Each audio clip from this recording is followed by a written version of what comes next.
How to fix YouTube trending option not showing problem. In YouTube, if you are not able to find the trending option, then follow these steps. Firstly, open App Store or Play Store on your device and search for YouTube. Look for any kind of updates that may be available for the YouTube app. If there are updates available, then click on the update option to update your app.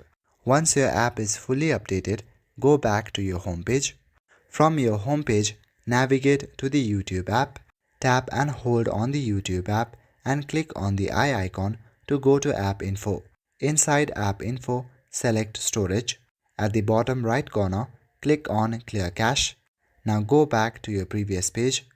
Here at the bottom right corner, you should see the option Force Stop.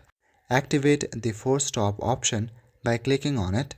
Leave it like that for some times and turn it off. Now go back to your home page and open the YouTube app. Once your YouTube app is opened, at the top panel, you will see a Discover icon.